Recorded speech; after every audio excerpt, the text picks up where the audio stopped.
Hey there, and welcome back to another episode of Felix Culpa, where we talk all things Jesus, theology, biblical studies, and the like. And in this episode, we are going to continue our series in Bible interpretation. So this is part three.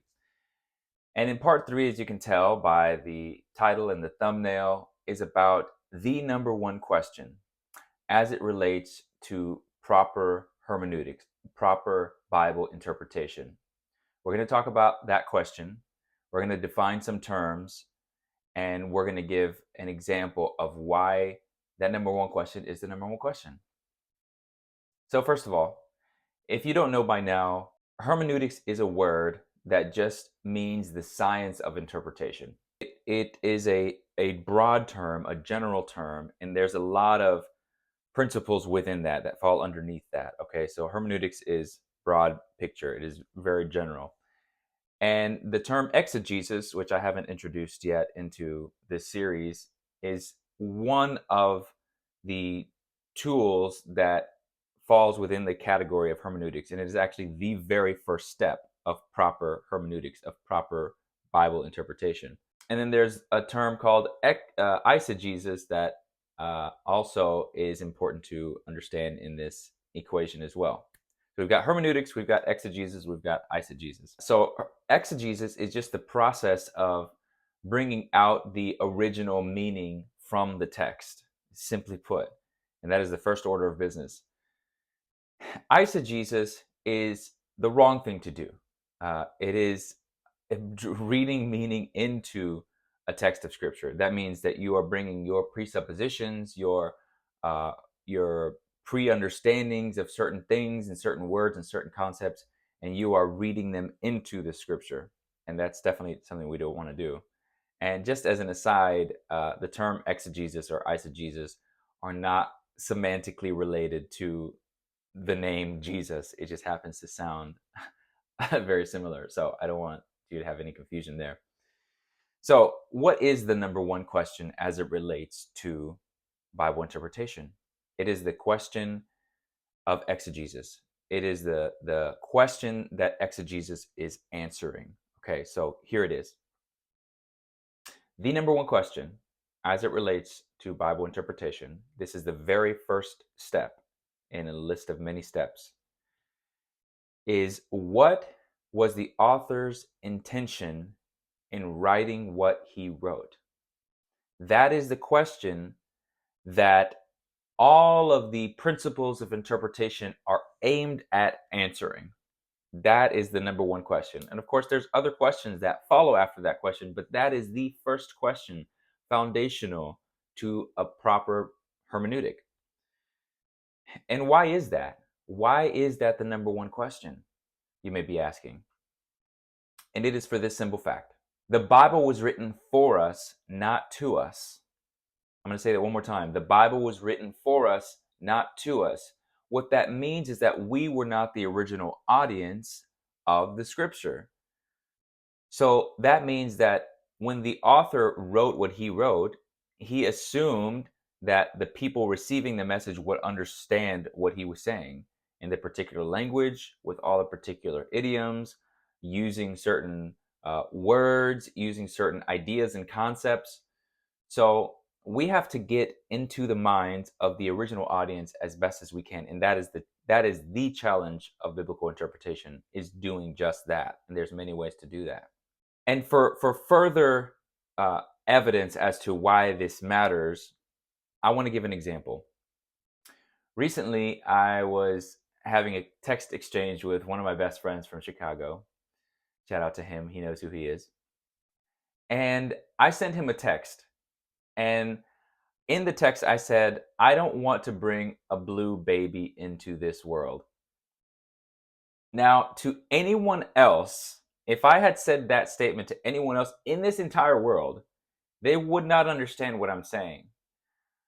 But if you wanted to understand what I meant by not bringing a blue baby into this world, you would have to ask yourself the question, what does a blue baby mean to Felix? And how would my friend have understood that phrase to mean? Or how would he have understood that? And let me explain what it actually means. So, I'm someone who studies personality types, okay? I follow a DISC model, okay, DISC.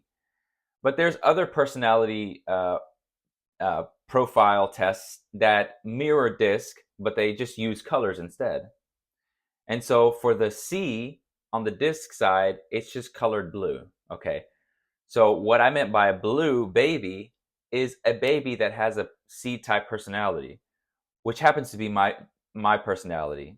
And from my research and my understanding, personality is biological, which means it's inherited. So when I say I don't want to bring a blue baby into this world, that means I don't want to bring a child into this world that has my personality type. I'm half joking, but half being serious because it's no fun having my personality type. I assure you. So I allowed you to understand what I meant by that. Obviously able to explain that to you.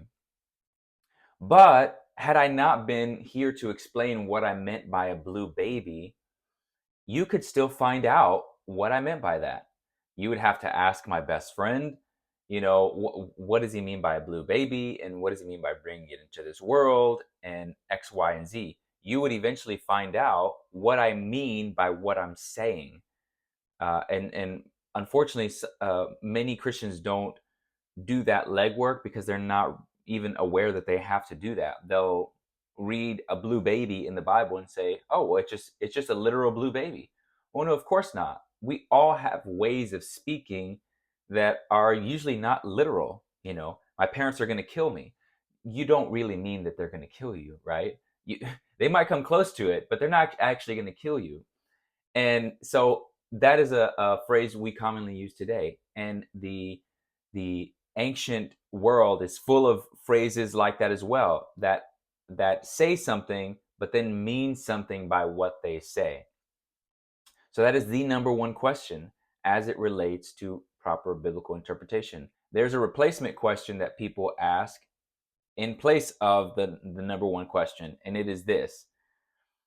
People ask themselves as they engage a text, what does this mean to me? That is the opposite question of the most important question you're supposed to be asking when you interpret the Bible. What was the author's original intention, and what did it mean to them? Not what does it mean to me? Now, of course, I know people sometimes they're asking that question about application. How does this apply to me? Sometimes they are. But still, we have to understand that interpretation comes before application. We cannot apply something before we understand what it is. So we interpret first, then we apply what we've just interpreted. But we have to do the work to get there.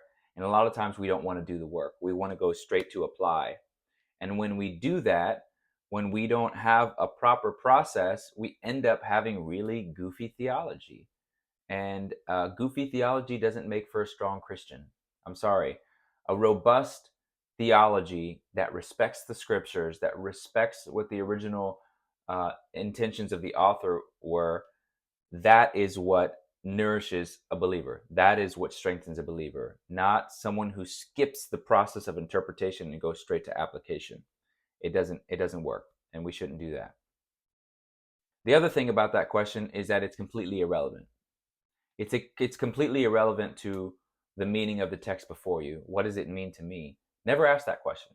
Just throw that question out of your mind whenever you come to the scripture, because if you ask that question, it's not going to lead you to actually understand the text at all, and it's going to lead you into what we spoke about earlier, which is eisegesis, which is reading meaning into the text, reading your own thoughts, your own presuppositions, your own previous theology that you've had into the text rather than letting the text speak for itself, in which case God is speaking. When you let the text speak for itself, you're allowing God to speak. But when you import your own ideas, God is not speaking in that. Your own imagination is speaking in that. So it really is that important. It's not about being nitpicky. Okay, so we've covered that. The author's original intention, which we call the authorial intent, hermeneutics, exegesis, eisegesis, the number one question, and the blue baby. Okay. So all that is the starting point to getting to the rest of the principles of biblical interpretation, which we're going to cover in the next videos coming up in this series.